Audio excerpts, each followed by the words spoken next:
미국처럼 주민이 지역 검찰을 선출하는 자치검찰제를 도입한다면 검찰총장의 권한도 분산되는데 왜 안 하는지 모르겠다.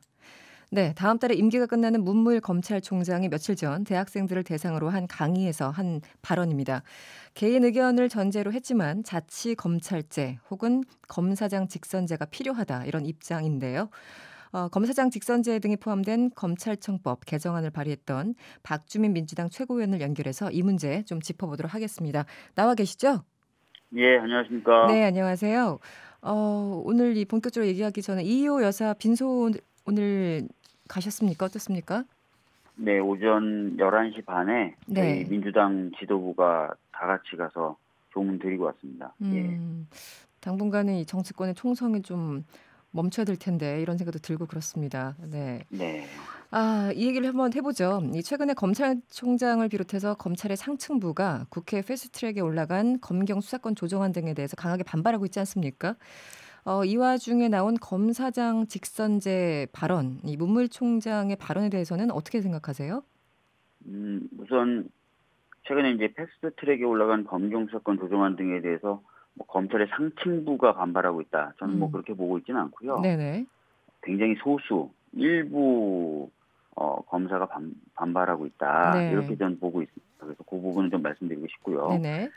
그다음에 이제 문무일 총장이 개인 의견을 전제로 얘기한 검사장 직선제, 뭐 방금 말씀하셨지만 저는 관련된 법안을 발의하기도 했기 때문에 네. 원칙적으로는 동의합니다. 음, 그러나 제가 법안을 발의하면서부터 뭐 언론 인터뷰라든지 기고글에 항상 언급했던 전제 조건이 필요합니다. 어떤 거죠? 네.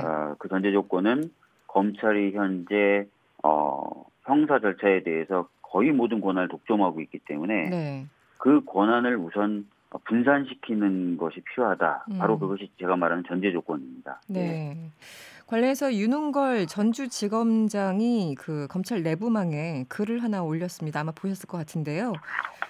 권력의 영향력은 그대로 둔 채 이 검찰권만 약화시킬 경우에 개혁은커녕 힘 빠진 검찰의 정치 예속화가 더 가중될 것이다.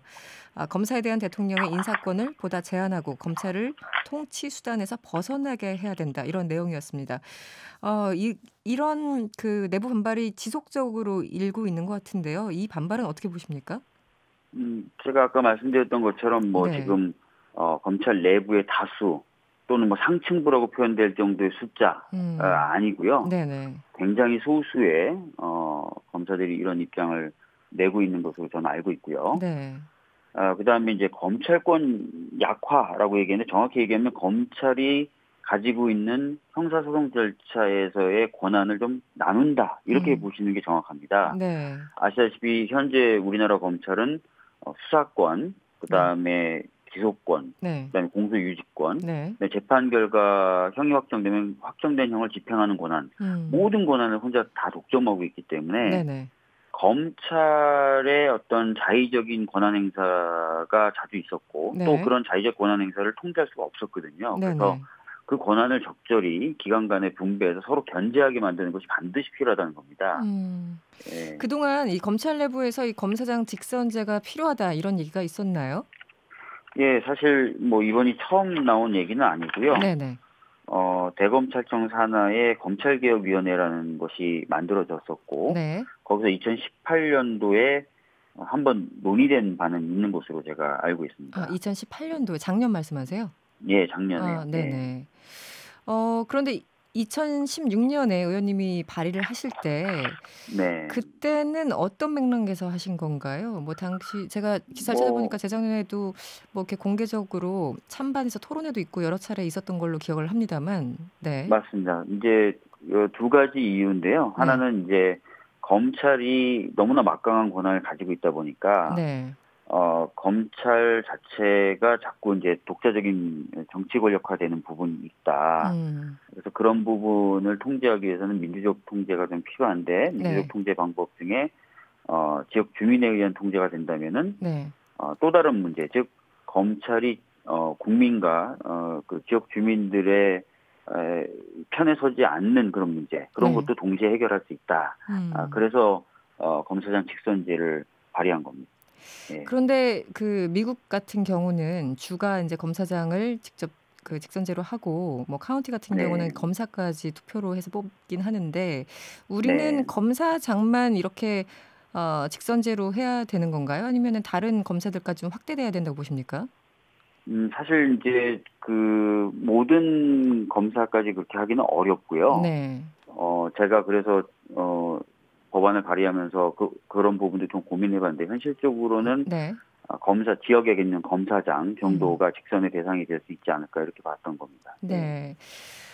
검사장 직선제에 대해서 반론도 만만치 않습니다. 특히 이제 직선제로 뽑힌 검사장이 오히려 더 권력의 간섭 없이 공정하게 뭐 하면 좋겠지만 검사장 스스로 더 어떻게 보면은 권력의 중심에 서게 되는 스스로 권력화할 수 있다 이런 지적이 있는데 이 부분은 어떻게 보세요? 이 부작용 그렇습니다. 지적에 바로 대해서? 사실 그런 부분 때문에 네. 아까도 말씀드렸던 대로 우선 검찰이 쥐고 있는 막대한 권한을 음. 좀 나눠서 다른 네. 기관들이 가지고 서로 견제가 가능한 상태가 된 뒤에 검사장 직선제가 가야 된다고 제가 계속 얘기해 왔던 겁니다. 네. 네. 네. 그러니까 그런 전제만 한다면 이런 우려도 불식시킬 수 있다. 네, 아무래도 이제 자치경찰제가 진행이 되고, 네. 그런 상황에서 또 검경수사권 조정도 좀 더 진행이 되고, 네. 그렇게 되면은 검찰이 들고 있는 여러 권한들이 다른 기관에 좀 이전이 되는 거니까 음. 그런 여건이 성숙하게 되면은 검사장 직선제도 가능하지 않을까 이렇게 보고 있습니다. 예. 지난번에 국회에서 패스트트랙에 올린 이 법안 중에요. 이 검찰청법 개정안도 들어있는데 이 개정안에는 이 직선제 내용이 들어있나요? 어떻습니까? 아닙니다. 검사장 직선제의 경우에는 들어있지 않고요. 네. 사실 이 부분에 대해서 이제 저라든지 몇몇 의원들은 공감을 해서 토론회도 개최하기도 하고 했지만 네. 대부분의 의원들은 아직은 이 법안은 시기상조다 이렇게 네. 보고 있습니다. 음. 뭐 저도 이제 방금 말씀드렸던 것은 몇 가지 전제 조건이 필요하다고 보는 입장이기도 하지만요. 네. 저보다 더 약간 우려들을 많이 가지고 계신 거죠. 많은 네. 의원들이. 네. 예. 지금 뭐 국회에서도 다른 의원들도 여전히 여기에 대해서 좀 그 퀘스천 마크가 있고 당장 아까 말씀하신 전제 조건 하에서 검찰한테 직선제를 받으라고 한다면 검찰들은 어떻게 반응할 걸로 예상하세요? 만약에 이제 문물 총장이 얘기했던 게 검사장 직선제만이 아니라 자치검찰제까지 염두에 둔 것이다. 네. 만약에 그 정도의 컨센서스다. 그러면은 조금 더 제가 말씀드리고 있는 그런 전제 조건 하에서 또 받을 마음이 좀 있을 텐데 네. 단순히 뭐 그냥 검사장만 좀 어떻게 직선으로 뽑자라는 컨센서스 정도라면 네. 제가 말씀드리고 있는 그런 전제 조건 하에서 받을 가능성은 많지 않겠죠. 근데 음. 검찰 내부에서도 네네. 물론 2018년에 이게 한 번 논의된 적은 있지만 광범위하게 뭐 논의되거나 그랬던 건 아닌 것으로 제가 알고 있습니다. 그래서 네. 이후에 이제 차츰 더 논의를 해 나가야 되는 그런 과정이 있지 않나 이렇게 보고 있습니다. 예. 네. 다음은 이 차기 검찰총장 후보에 대해서 좀 질문을 드릴게요. 네. 목요일에 이 검찰총장 후보자 인선을 위한 추천위원회 회의를 열 예정인데요. 네. 문재인 정부의 두 번째 검찰총장이 되는 겁니다. 네. 일단 문무일 검찰총장 곧 퇴임을 하는데 어떻게 보세요? 왜냐하면 첫 검찰총장이었기 때문에 소위 말하는 검찰 개혁에 대한 나름의 기대가 있었는데 실질적으로 어떤 네. 평가를 내리시는지 궁금합니다. 문무일 검찰총장이 사실 제 개인적인 평이니까 이것은 네네. 오해 없이 좀 들으셨으면 좋겠고요. 문무일 네. 검찰총장에 대한 다양한 평가가 가능한데 제 개인적으로 봤을 때는 어떤 검찰에 대한 제도적 개선 부분에 있어서는 굉장히 좀 소극적이었지 않나라고 네. 보고요. 반면에 검찰이 가지고 있었던 수사 관행이라든지 네. 수사 시스템 이런 부분에 대해서는 뭐 인권 같은 것들을 보호하기 위해서 네. 검찰 내부의 어떤 정보 수집 기능이나 이런 것들 같은 경우를 과감하게 폐지하기도 했었죠. 그래서 네네. 입법 수준까지 이르진 않았지만 음. 검찰이 갖고 있는 어떤 수사 관행들 이런 것들을 좀 바꾸려고 노력을 했었던 부분이 있습니다. 예. 네. 이제 차기 총장, 검찰총장 여러 가지 언급이 되고 있어요. 뭐 네. 19기, 20기, 뭐 윤석열 검사까지 어떤 자격과 능력이 기본이라고 보시는지 박주민 의원 어떻습니까? 네. 우선 아마 두 가지일 것 같습니다. 첫 번째는 검찰 개혁이라고 하는 것이 이제 패스트트랙 지정으로 첫 발을 뗐지 않았습니까? 그러니까 네. 이제 이 과제가 좀 완결돼야 될 필요가 있습니다. 그래서 음. 그것을 좀 감당해 줄 수 있는 사람이었으면 좋겠다라는 바람이 하나 있고요. 네. 두 번째는 누가 뭐래도 검사다워야 될 겁니다. 네. 불의와 부정의 또 불법에 대해서는 제대로 수사하려는 의지를 갖고 있는 그런 두 가지가 가장 중요한 덕목 아닐까 이렇게 보고 있습니다. 네. 윤석열 검사장이 될 가능성은 어떻게 보세요? 글쎄요. 뭐 제가 지금 뭐 이 단계에서 가능성이 높다 낮다라고 말씀드리기는 어려운데요. 네네. 국민적 지지는 아마 지금 거론되고 있는 여러 총장 후보들 중에 제일 높을 것 같고요. 네. 반면에 이제 기수 문제라든지 이런 기존의 관행에서 봤을 때는 굉장히 특이한 케이스로 보여질 수도 있고요. 그래서 네. 뭐 제가 지금 여기서 뭐 단언해서 뭐 어느 정도다 이렇게 말씀드리기 좀 어려울 것 같습니다. 네. 네. 윤석열 지검장 같은 경우는 좀 특이한 케이스가 말 그대로 기수는 조금 낮은 편인데 또 약간 나이는 많고 이런 특이한 좀 맞습니다. 케이스입니다. 네.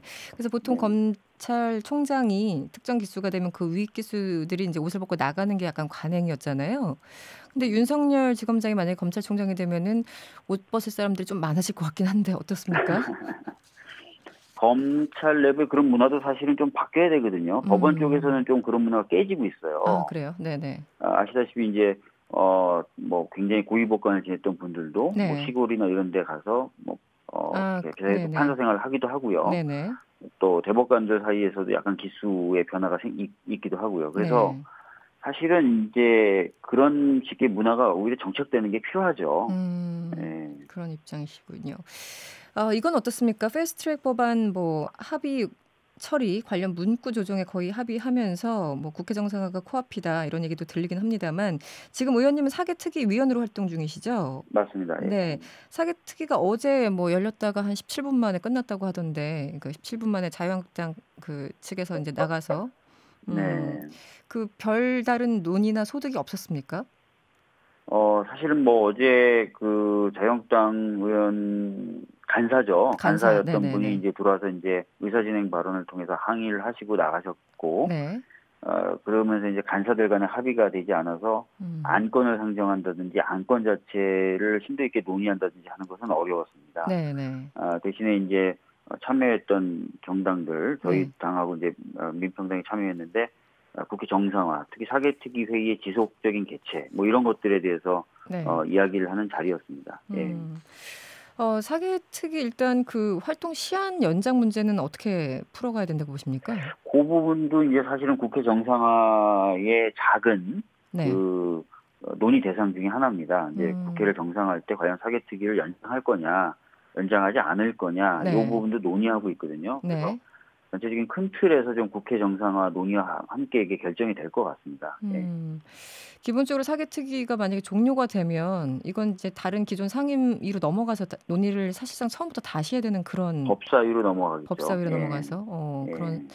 그럼 그 기존의 사개특위에서 진행되었던 논의가 있는데 법사위로 넘어간다면 처음부터 다시 논의를 좀 해야 되는 이런 상황이 되는 건가요? 어떻습니까? 물론 이제 법사위 의원들이 기존에 논의했던 자료를 이제 받아보고 하기 때문에 어느 정도 연속성은 보장될 수 있겠지만 네네. 그렇다 하더라도 사람이 바뀌기 때문에 다시 논의하자고 할 가능성이 큽니다.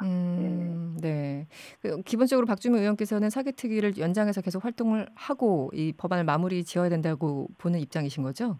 그러니까 왜냐하면 지금 패스트트랙으로 지정된 법안도 있지만 네. 사법농단으로 인해서 촉발된 법원 개혁 관련된 법안들이 또 있거든요. 네네. 그런 법안은 사실 사개특위에서 여러 차례 논의를 해서 거의 합의가 이루어진 부분도 있어요. 네네. 그런 것들은 좀 마무리 지으면 좋겠다는 마음이 크죠. 네.